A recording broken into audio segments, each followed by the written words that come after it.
your mark is marked. What do you want to be remembered for? What do you want to be remembered as?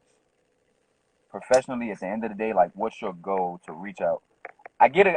I get a vibe. I already know what it is, but I want you to elaborate on it a little bit more. Like, at the end of the day, what would you want for your brand?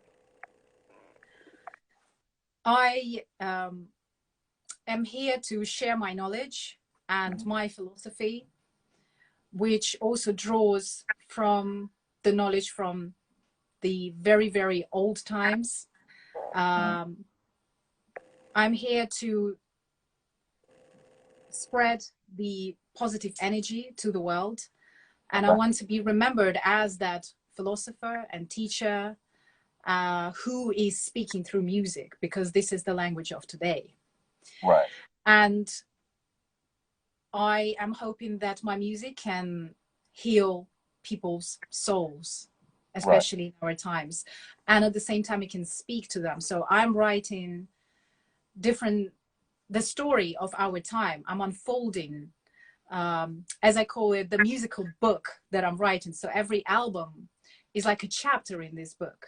Right. And the covers of the albums are actually done in a very specific way. They represent these chapters, but in a spiritual way. So this is more than just performance. I see music as just as a way to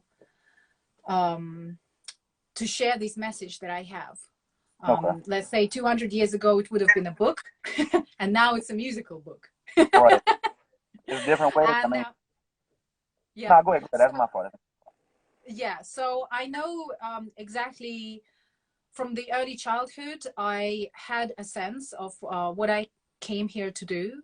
And this is to unite people and to kind of give them the different keys to how to discover the inner truth and the inner peace, especially in the times that we're entering, because we're on the crossroads of history where the whole humanity will have to figure out the way.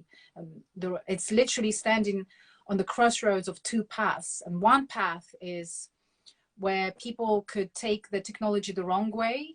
And it's the path of, unfortunately, the technological singularity, and people literally forgetting that they are the divine beings and moving into this, as the Ray Kurzweil was saying as well, who works for Google.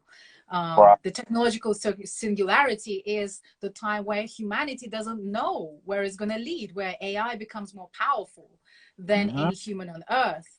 And then what is the point of that? Basically, where humans lose control over the technology, where it's no longer their friend. And this is projected by Ray Kurzweil by 2050, 2045. Oh, wait. Close. Very close. And that is the date, by the way, that is set in Blade Runner. Blade Runner, the movie. Okay. I'm about to check that. Which is about the future. And I seen like iRobot, but that was scary enough for me. So if you watch Blade Runner, especially the original one, this is the date as well. That is set up in different movies and books that were especially released in the 20th century about the future, the potential future, like the anti-utopia.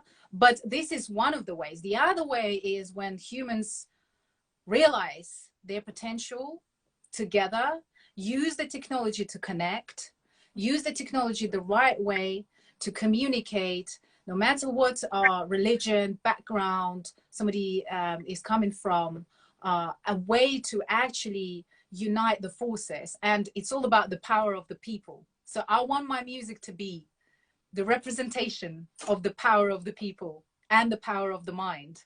That's a great way to put it. And I'm glad for having you for this interview. It's been a long time in the making.